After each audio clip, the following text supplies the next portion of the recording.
Hello and फ़खर रागली to all of you. मैं हूँ फ़खर यूसुफ़ज़ई और आप देख रहे हैं डिबेट विद फ़खर। आज की डिबेट में बात करेंगे 2-3 बड़ी अहम खबरें हैं जिसके हवाले से हम बात करेंगे। एक तो ये है कि इंडियन मैट तेजास एक फ़ाइटर जेट है, उसको वहाँ के प्राइम मिनिस्टर नरेंद्र मोदी साहब ने उड़ाया है। क्या स्टोरी है इस हवाले से बात होगी। इसके साथ-साथ 8 नेवल ऑफ़िसर्स को डेथ सेंटेंस की सज़ा हुई थी कतर में। तो उसके खिलाफ इंडिया ने अपील की थी, जो अपील मंजूर की है गवर्नमेंट ऑफ कतर ने। क्या डेवलपमेंट्स हैं इस हवाले से भी बात करेंगे और साथ कुछ और चीज़ें हैं जिस पे भी डिस्कशन होगी।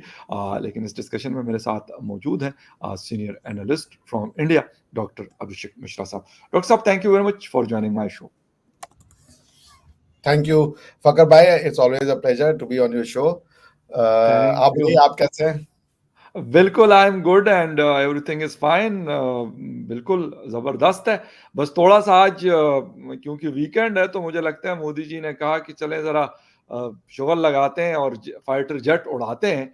तो उन्होंने तेजास उड़ाया। उस दिन मेरी एक एयरफोर्स ऑफिसर से बात हो रही थी कि दुबई शो में दोनों का पहली दफ़ा, यानी दोनों फाइटर जेट जेएफ-17 थंडर और तेजास का एक कंपैरिजन भी आया था और खैर इसके साथ-साथ वहाँ पे दोनों उड़े भी थे इकट्ठे। तो कहते हैं ये फर्स्ट टाइम हुआ है। लेकिन खैर वो एक अलग स्टोरी है। इस हवाले से बात करेंगे डॉक्टर साहब के एक मतलब क्या इस हवाले से बात की जा सकती है। Made in India, make in India पे बहुत ज़्यादा ज़ोर देते हैं मोदी जी। लेकिन आज उन्होंने जो made in India fighter jet है उसको उड़ाया भी है। देखिए, किसी भी कंट्री का अगर आज की डेट में इकोनॉमिक डेवलपमेंट होना है, आप समझ रहे हैं, जी। तो वो इकोनॉमिक डेवलपमेंट इस बात से होता है कि आपकी जो मैन्युफैक्चरिंग यूनिट में कंट्रीब्यूशन है या आपके जो दूसरे चीज़ों में कंट्रीब्यूशन है, वो कितना आपको डेवलप कर रहे हैं, आपकी इकोनॉमी में कितना कंट्रीब्यूट कर रहे हैं। और खासकर ये जो कटिंग एज टेक्नोलॉजी में आपकी डेवलपमेंट है, उसको देखना बहुत ज़रूरी हो जाता है। आप समझ रहे हैं? सो पॉइंट ये है कि अब आज की डेट में फाइटर जेट्स या ये जो इस तरीके की जो टेक्नोलॉजी है, वो दुनिया को गवर्न करती है, वो दुनिया में रूल करती है। और इसका शोकेस करने का मतलब ये है कि आप भी अब इन कंट्रियों के रेस में आ रहे हैं। आप तो ये एक कॉन्सेप्ट है और इसी के लिए ये तेजस का इसलिए भी इंपॉर्टेंट हो जाता है क्योंकि ये जो मल्टी रोल एयर कॉम्बैट है, ये एचएएल को बहुत पहले मिला था। इवन इसको डेवलप करने का जो वो था as a trainee multi role air jet, Atal Bihari Vajpayee के समय ये डीआरडीओ को दिया गया था, मगर उसके बाद से ही कुछ हुआ नहीं। तो ये जो आप मल्टी एयर कॉम्बैट जेट देख रहे हैं, इसका नाम भी तेजस अटल बिहारी वाजपेयी जी ने दिया था और इसी वजह से मोदी जी इसमें विशेष रुचि लेते हैं। और ये अभी रिसेंटली ये कई कंट्रीज ने इसको रुचि दिखाई है इसको खरीदने के लिए। तो फिर अब ये है कि अब ये आए हैं तो तेजस उनके दिल के करीब भी है क्योंकि अटल बिहारी वाजपेयी जी का भी है। और वो तेजस में बैठ के दुनिया को एक ये मैसेज भी दे रहे हैं कि अगर मैं बैठ के उड़ा सकता हूँ, इस पे इतना ट्रस्ट है, तो आप भी उड़ा सकते हैं। It's a big message going to international community कि भाई अगर प्राइम मिनिस्टर बैठ रहा है, उड़ा रहा है, तो इसका मतलब है कि फाइटर जेट तो सेफ है ना। तो this is what it is. Okay. अच्छा, मैं एक आर्टिकल पढ़ रहा था आज सुबह ही।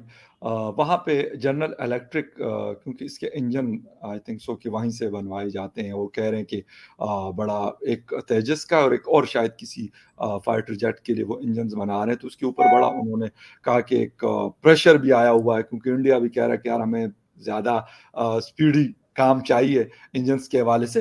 तो ऐसा कोई है क्योंकि हम सुनते आ रहे हैं कि जी अमेरिका के साथ जो कॉपरेशन हो रही है इंडिया की, तो उसकी प्रोडक्शन और इस तरह की चीज़ें इंडिया में प्रोड्यूस करने का इरादा है। तो इस तरह कोई है नियर फ्यूचर में कि जो फाइटर जेट्स के इंजन्स हैं या कोई और जो चीज़ें हैं वो वहाँ पे उसकी प्रोडक्शन हो?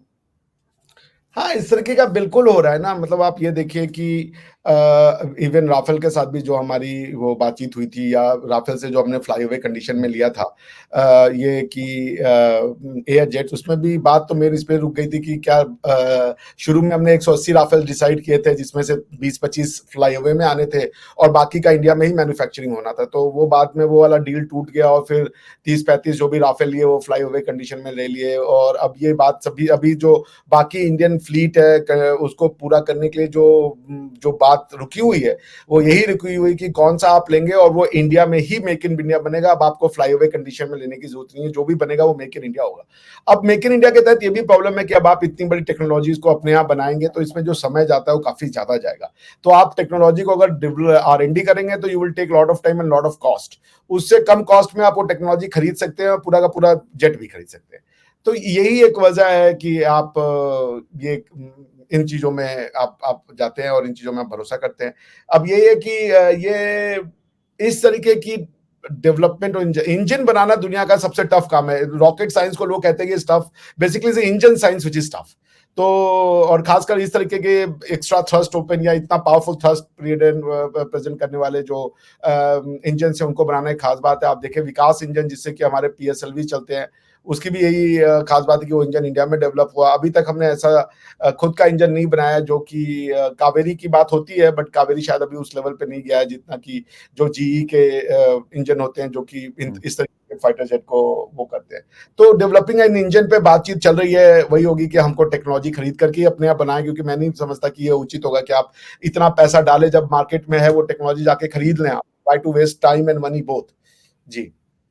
अच्छा डॉक्टर साहब, बहुत ज़्यादा बात होती है इंडिया पाकिस्तान की। पाकिस्तान ने जब J-17 थंडर बनाया तो कहा जी ये तो फलां का जिसे कहते हैं अल्टरनेट है, कोई F-16 के साथ उसको मिला रहा था, कोई क्या, हालांकि फ़र्क है, बहुत फ़र्क है, शायद ज़मीन आसमान का फ़र्क है। लेकिन तेजस के साथ लोग कहते थे कि शायद कोई जोड़ बनता है इसका, मतलब फ़र्क होगा यकीनन, कुछ चीज़ें हो सकती है इसकी अच्छी हो, कुछ उसकी अच्छी हो। लेकिन आपसे अगर मैं पूछूं तो क्या चीज़ ऐसी है कि आप कहते हैं कि हाँ यार, Tejas is much better than the J-17 thunder, या J-17 थंडर ज्यादा बेहतर है कुछ चीजों में, या तेजस?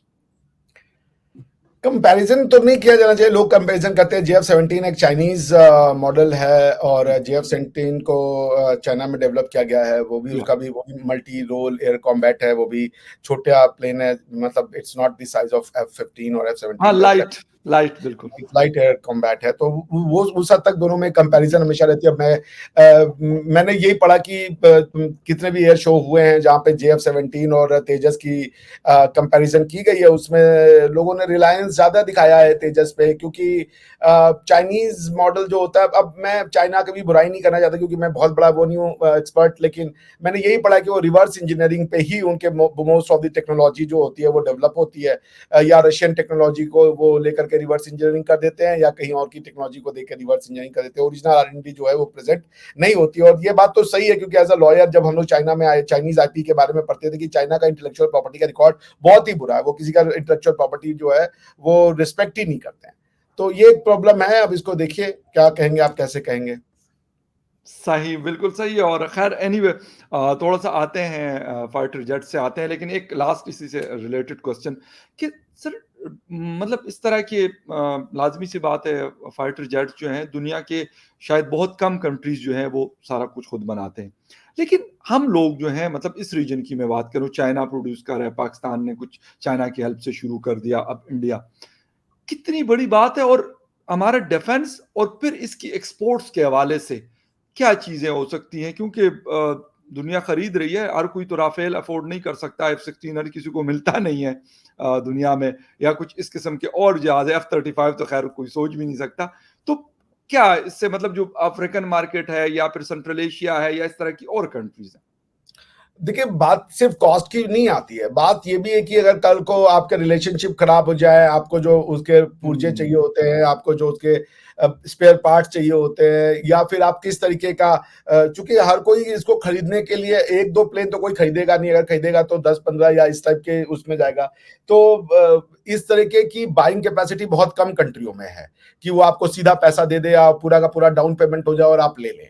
ये होगा नहीं होगा बेसिकली यही कि अगर इंडिया बेच भी रहा है तो उसको कुछ पेमेंट कैश मिलेगा, कुछ फाइनेंस करना पड़ेगा, उसको वो उस क्या फाइनेंस के टर्म होते हैं, ये बहुत कुछ डिपेंड करेगा। तो अगर मान लीजिए कोई एक टेक्नोलॉजिकल फीचर इधर उधर होते भी हैं कि भाई तेजस में कुछ कम है, JF-17 में कुछ ज्यादा है, या JF-17 में कुछ कम है, तेजस में कुछ ज्यादा है, तो वो चल भी जाएगा। बट ये कि क्या अवेलेबिलिटी ऑफ बाकी जो टर्म्स है, किस टर्म पे आप दे रहे हैं, किस टर्म पे आप उसको, जो कंट्रीज हैं उसको ये क्या नाम है, तेजस की अवेलेबिलिटी है, उसकी ट्रेनिंग कहाँ होगी, सर्विसिंग कैसे होगी, फिर क्या उसमें आप रिसर्च एंड डेवलपमेंट करवाएंगे वहां के लोगों को, वहां पे यूनिट लगवाएंगे, या मतलब इस तरीके का मेंटेनेंस का है, एनुअल मेंटेनेंस होगा, 3 बार में मेंटेनेंस होगा, उसकी लाइफ स्पैन कितनी रहेगी। क्योंकि देखिए इस तरीके के फ्लाइट, इस तरीके के एरोप्लेन को खरीदना इट्स नॉट अ जोक, क्योंकि इनकी एक ना लाइफ स्पैन होती है, ये 20-25 साल में खत्म हो जाते हैं। और अगर आपने मान लीजिए लड़ाई नहीं किया या आप नहीं कर पा रहे हैं, तो आप इतना बड़ा पैसा लगा करके क्या कर लेंगे, जो टेक्नोलॉजी की टोटल लाइफ 20 से 25 साल होगी। उसके बाद ये सेफ नहीं रह जाते हैं, बिकॉज देखिए हमारे यहाँ MiG-17 और मिराज वाले जो फ्लाइट है वो कई गिर जाते हैं, आज भी वो चला रहे हैं हमारे यहाँ, 1960s या 70s के वो फ्लाइट है, उनको ट्रेनिंग पर्पसेस के लिए यूज किया जाता है। और इसी को गिरते हुए मिग एक रीजन थे जिसकी वजह से तेजस को डेवलप किया गया कि भाई कम से कम अपना खुद का ट्रेनिंग एयरक्राफ्ट तो ले लो, अगर मान लो तुम बड़े एयरक्राफ्ट नहीं ले पा रहे हो तो फायर जिसे आप लाइट एयरक्राफ्ट कहते हैं वो तो अपने होने चाहिए। बिल्कुल सही है। अच्छा डॉक्टर साहब थोड़ा-सा आते हैं कतर वाले इश्यू पे और वहाँ पे अपील मंज़ूर हुई है। क्या मतलब कितनी बड़ी डेवलपमेंट है ये? क्या अब कोई चांसेस आप क्योंकि लॉयर भी हैं तो क्या कोई चांसेस अब नज़र आते हैं कि उन लोगों को जो डेथ सेंटेंस सुनाई गई थी आज से तकरीबन 1 महीना पहले, तो उसमें कोई रिलीफ़ मिल सकता है या वो वापस इंडिया आ सकते हैं? देखिए ये तो लीगल क्वेश्चन है, अब वो चार्जेस क्या लगाए हैं और क्या, चूंकि ऐसी कंट्रियों में जुडिशरी एक इंडिपेंडेंट इंस्टीट्यूशन नहीं होता, आपको जी। ये समझना पड़ेगा। ये अगर मैं ये बात को एज अ लॉयर अगर आप मुझे पूछेंगे तो I would have given you my opinion on the basis कि उस कंट्री की जुडिशरी का इंडिपेंडेंस एग्जिस्टेंस कैसा है, क्या वो सरकार से हट के एक न्यायोचित लीगल ओपिनियन रख सकती है या नहीं रख सकती है। अगर वहां पे इंडिपेंडेंस ऑफ जुडिशरी नहीं है, जुडिशरी सिर्फ एक मास्क है पूरे स्टेट का, कि जो स्टेट एक्शन को लेजिटिमाइज करना है उसको जुडिशरी के थ्रू कर दीजिए। मैं आपसे क्षमा चाहूंगा लेकिन पाकिस्तान का एग्जांपल एक सबसे अच्छा एग्जांपल है। आपको जो भी चीजें इलीगल करनी है, जुडिशरी एक आपका एक एज एन इंस्टीट्यूशन तरीका बन जाता है इलीगल तरीकों को लीगल कर देने का। अगर जी। आपको इमरान खान साहब को इलेक्शन से हटाना था तो आप चूंकि उसको और कोई मीन्स तो था नहीं सिवाय इसके कि या तो असैसिनेट करवा दे, और या तो ये है कि अब असैसिनेशन दुनिया टॉलरेट नहीं करती, तो ये है कि भाई आप as a judicial institution use करें, उनके ऊपर मुकदमे करें, उनको आप जेल में डाल दे, खेल खत्म हो जाएगा। तो अगर हमारे यहाँ भी ये हुआ, लेकिन हमारे यहाँ जुडिशरी ने ये टेस्ट हमारे यहाँ भी हुआ था, बट जुडिशरी ने टाइम एंड अगेन ये दिखाया कि वो एग्जीक्यूटिव या पार्लियामेंट के सामने खड़ी हो सकती है, और काफी लड़ाइयां चली हैं जजेस के और उसके बीच में। आप देख लें 1975 की बात है कि एक हमारे यहाँ केस हुआ था राजनारायण वर्सेस इंदिरा गांधी। इस केस में इलाहाबाद हाई कोर्ट ने मिसेस गांधी का इलेक्शन जो था उसको इलीगल डिक्लेयर कर दिया। मिसेस गांधी को अपना उसकी वजह से प्राइम मिनिस्टर पोस्ट खोना पड़ गया, क्योंकि आप अगर मेंबर ऑफ पार्लियामेंट नहीं है तो आप प्राइम मिनिस्टर तो नहीं रह सकते। बिल्कुल सही, और इसका गुस्सा उन्होंने प्राइम मिनिस्टर ने ये निकाला कि उन्होंने इमरजेंसी डिक्लेयर कर दी थी।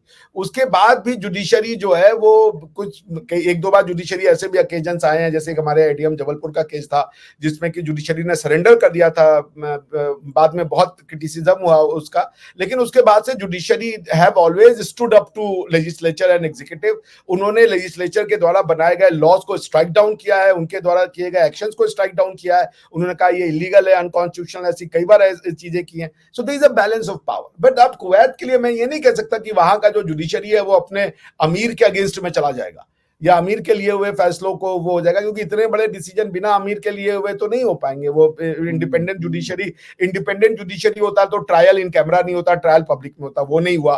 पूरे के पूरे जब आप क्रिमिनल ट्रायल करते हैं तो सारा जो है क्रिमिनल एविडेंस जो है वो वहां पे आता है, क्या नाम है, पब्लिक फोरम में रहता है। अगर मान लीजिए वो पब्लिक फोरम में नहीं भी है तो भी तो कम से कम वो स्टेट के पास तो रहेगा, या जो स्टेट के लोग हैं उनको तो वो डॉक्यूमेंट दिए जाएंगे कि भाई ये ग्राउंड पे हम कर रहे हैं, आप पार्टिसिपेट करके देख लीजिए।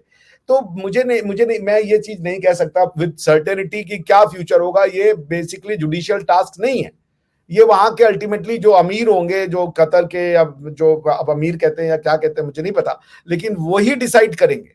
अल्टीमेटली वो स्ट्रक्चर दे देंगे जज साहब को कि ये कर दो तो वो हो जाएगा। या और अल्टीमेटली वो राजा है तो उनके पास, अगर मान लीजिए जज साहब नहीं भी करें तो फिर उनके पास पावर है पार्डन की, वो छोड़ देंगे, वो तो कुछ भी कर सकते हैं। तो ये जुडिशियल, अगर जुडिशियल इंडिपेंडेंस होती तो मैं आपको बड़े आराम से बता देता कि इसका आउटकम क्या होगा अगर वो मैटर मेरे पास होता। लेकिन या एटलीस्ट सर्टेनिटी नहीं तो आदमी एक आइडिया बता देता है कि 100 में से 70%, जब मेरे पास कोई क्लाइंट आता है तो मैं उसको ये नहीं कहता मैं जितवा दूंगा तुम्हें, मैं ये कहता हूँ कि भाई 100 में से इतना परसेंट चांस है कि ये तुम्हारा काम बन जाएगा, इतना परसेंट काम है कि तुम्हारा काम हो सकता है ना बने। तो हम परसेंटेज में बात करते हैं। एक अच्छा लॉयर वो होता है जो ये आपको बताए कि भाई इसके केस मजबूत है या कमजोर है। मजबूत है तो कितना परसेंट चांस है, अगर स्ट्रांग है तो वो अपनी दिमाग लगा के इसको कितना परसेंट स्ट्रांग बना सकता है, कौन किस तरीके की रेमेडी आ सकती है, किस तरीके की रेमेडी नहीं दी जा सकती, ये लॉयर्स का काम होता है। बट बिल्कुल, कतर की जुडिशरी तो इंडिपेंडेंस नहीं है ना, आप तो मुझसे ज्यादा जानते हैं, तो कुछ कहा नहीं जा बिल्कुल, सकता। ये आपकी बिल्कुल मिडल ईस्ट में यही मसले-मसाइल है, कतर है, कुवैत है, सऊदी अरेबिया है, यूएई है। लेकिन डिप्लोमेसी का भी कोई रोल पॉसिबल आपको लगता है कि मतलब ऐसी कोई चीज़ हो सकती है? ठीक है, जुडिशरी का उनका एक अलग सिस्टम है, लेकिन डिप्लोमैटिक रोल यूएस के साथ उनके बड़े क्लोज़ रिलेशंस हैं, बल्कि अब इज़राइल और फ़लस्तीन का जो वो हुआ है कॉन्फ्लिक्ट, उसमें भी जो ब्रेक आया है, तो कतर और इजिप्ट ने काफ़ी रोल प्ले किया। तो ऐसा भी कोई पॉसिबिलिटी है कि यूएस के ज़रिए कतर को कहा जाए कि यार आप थोड़ा-सा इसमें वो रिलीफ दे दें, या कोई ऐसी पॉसिबिलिटी आपको नज़र आती जब जुडिशरी इंडिपेंडेंस नहीं है तो काम तो ये डिप्लोमेसी का हो गया ना, लीगल काम तो है? नहीं रहा। हुँ, अगर ये इंडिपेंडेंट होता तो लीगल काम होता, हुँ, अगर ये इंडिपेंडेंट काम नहीं है तो लीगल नहीं है। तो ये तो लीगल एज इन जुडिशियल नहीं है, तो ये काम तो फिर आपको करवाना पड़ेगा। आपके जितने दोस्त ममालिक हैं या जितने भी आपके जो देश हैं, जो आपके मित्र देश हैं, आप उनसे बात करेंगे कि भाई देखो आपका जो इन्फ्लुएंस है आप चलाओ। अभी तो मैं सुन रहा था इटली का भी चल रहा है, क्योंकि जहां से ये सब जिस सबमरीन को लेने की बात हो रही थी वो इटली से आने वाला था, तो इटली की गवर्नमेंट पे भी प्रेशर डाला गया कि आप इनसे बात करें। तो वो तो फिर गेम ऑफ वो बन जाएगा ना, it's a game of thrones, कि आप हर जगह से अपने फिर जो जो कॉन्टेक्ट आप बोलेंगे यार बात करो यार, देखो यार बात करो यार, देखो यार कौन सा काम कर जाए आपको नहीं पता है। तो वो तो बिल्कुल हो रहा होगा, और मेरे ख्याल से गवर्नमेंट ऑफ इंडिया ये लीगल जो स्टेप्स है वो उससे ज्यादा उनको ये देखना पड़ेगा कि उनके डिप्लोमेटिक क्या कंसर्न्स हैं, डिप्लोमेटिकली वो उसको कैसे रिजॉल्व कर सकते हैं। राइट। अच्छा डॉक्टर साहब, एक बस लास्ट में एक छोटी-सी चीज़ मैंने 1-2 दिन पहले पढ़ी थी। इंडियन इकोनॉमी के हवाले से कि जी 4 ट्रिलियन पे चली गई जीडीपी बेसिकली। तो चाइना कहता है कि नहीं, मतलब वो अपनी बात करता है कि यार हम दूसरी बड़ी इकोनॉमी हम हैं दुनिया में। लेकिन हिंदुस्तान की इकोनॉमी यकीनन हमने देखा लास्ट अगर 4-5 इयर्स की या 10 इयर्स की बात की जाए तो उसमें काफ़ी ग्रो किया है। कुछ लोग कहते हैं कि जी 7 पॉइंट या मतलब 8 या 8 इससे ऊपर, कहते हैं ये ग्रोथ नहीं है, इसको वो बनाया गया। वाक़ई ऐसा है ये? तो कैसे मतलब चीज़ें छुपाई जा सकती? चाइना की तो चले हमें समझ आती है कि वहाँ पे मीडिया उस तरह का नहीं है, सिर्फ़ स्टेट ओन मीडिया है। लेकिन इंडिया हो, पाकिस्तान हो या फिर बाकी दुनिया हो, वहाँ पे तो कहीं न कहीं से बड़े सारे जर्नलिस्ट ऐसे बैठे हुए कहते हैं नहीं यार ये चीज़ आपने ऐसी नहीं बनाई है, मतलब ऐवें ही हवा में और ये एक्चुअल है। देखिए, आज की जमाने में इंफॉर्मेशन छिपा करके या इंफॉर्मेशन को गलत प्रोड्यूस करके आप नहीं चल सकते, चीजें बाहर निकल जाती है। इसीलिए ये जो समय है ना, यहाँ पे चीजों को मैनिपुलेट करना टफ हो रखा है, स्पेशली टेक्नोलॉजी को। ना तो इलेक्शन आप मैनिपुलेट कर सकते हैं, ना तो आप कुछ और मैनिपुलेट कर सकते हैं, क्योंकि ये एक आदमी के हाथ में होती नहीं है चीजें, बहुत से लोग होते हैं और बहुत से सोर्सेज ऑफ सर्विलियंस हर किसी के पास है। स्टेट के पास अगर कुछ एक्सक्लूसिव पार्ट ऑफ सर्विलियंस है तो आप जो है जो प्राइवेट सेक्टर है उसके पास भी बहुत कुछ है जो स्टेट्स को स्टेट के ऊपर सर्विलियंस रख सकती है। और जर्नलिज्म का तो काम ही यही है, journalism is a surveillance over the government, governmental action के ऊपर सर्विलियंस वॉच को। डॉग्स कहलाते हैं। एग्जैक्टली, तो जर्नलिस्ट से बचा लेना ये बड़ा मुश्किल का काम होता है कि आप सबको मैनेज कर लो, ये असंभव है, सबको मैनेज करना असंभव हो जाता है। इसलिए it's a rather that's why journalism जो है एक बहुत इंपॉर्टेंट रोल प्ले करता है किसी भी सोसाइटी में, वरना गवर्नमेंट जो है वो निरंकुश हो जाएंगी, कोई चेक्स नहीं रहेंगे, क्योंकि वो अगर आपने एग्जीक्यूटिव को कंट्रोल कर लिया, जुडिशरी को कंट्रोल कर लिया, फिर आपके पास कुछ बचा ही नहीं, कौन आपके ऊपर है, फिर कोई नहीं है आपके ऊपर। तो ये जर्नलिस्ट जो हैं वो स्टेट का पार्ट नहीं होते, स्टेट से सैलरी नहीं लेते हैं, तो वो एक इंडिपेंडेंट सुपरविजन का रोल प्ले करते हैं। एटलीस्ट एग्जीक्यूटिव ब्रांच पे तो काफी चेक रख सकते हैं, घोटाले कहाँ हो रहे हैं, स्कीम क्या हो रहा है। अब लॉ और जुडिशरी पे तो उनका कोई कंट्रोल रह नहीं सकता, क्योंकि भाई वो काम उनका वो नहीं है। लॉ बनाने के बाद लॉ अप्लाई करने का काम तो जुडिशरी का है, लेकिन एग्जीक्यूटिव की मोटिव क्या है, कौन सा काम कैसे कर रहे हैं, जर्नलिज्म करता है। इसीलिए दुनिया भर में इनको fourth pillar of the state कहा जाता है कि they are one of the they are the. जैसा मैंने कहा कि अगर गवर्नमेंट के पास सर्विलियंस के लिए सारी यूनिट है, तो जनता के पास जो गवर्नमेंट के ऊपर सर्विलियंस का यूनिट है या जो पावर है, उसका नाम जर्नलिज्म है। नो जी। Doubt about that. और बिल्कुल, क्योंकि बहुत दफ़ा ऐसा होता है कि कुछ लोग जो हैं वो ये समझते हैं, अभी क्योंकि रिसेंटली वर्ल्ड कप गुजरा है, तो वो यकीनन वो वसीम अकरम साहब का वो क्लिप, मेरा ख्याल हम सब जितने हमारे व्यूअर्स हैं मोस्टली लोगों ने देखा होगा, कि वो जो बॉल का कहा था कि यार बॉल को पता नहीं वो क्या कर जाते हैं इंडिया वाले, तो इसलिए वो मैच जीत जाते हैं। तो उसने सर पकड़ा हुआ है ना, वसीम अकरम ने, कहते यार खुदा का वास्ता बस कर दो, क्या कर रहे हो, मतलब क्या कुछ भी कह देते हो। तो मैंने इसलिए ये बात की कि कुछ लोगों का ख्याल है कि ये कोई आर्टिफिशियल तरीके से ना, हमारे यहाँ एक बात मशहूर हुई थी आज से कुछ साल पहले। हमारे फाइनेंस मिनिस्टर थे सागडार साहब, तो उस वक्त डॉलर का रेट शायद 125 या 123 था। तो जिस वक्त हुकूमत चेंज हुई, कहते यार आर्टिफिशियल तरीके से उन्होंने इसको रोका हुआ था, अदरवाइज इसकी प्राइस जो एक्चुअल प्राइस थी मार्केट में उससे ज्यादा बनती है। तो ये इस तरह की स्पेकुलेशन और इस तरह की बातें होती है, तो इसलिए मैंने थोड़ा सा उसको उस बात को लेके आया हूँ। लेकिन डॉक्टर साहब ने ये बात की कि आप चीज़ों को, अगर आप कहेंगे कि 4 ट्रिलियन नहीं है, तो चलें जी, 4 ट्रिलियन का मतलब है 4000 अरब डॉलर्स, ठीक है?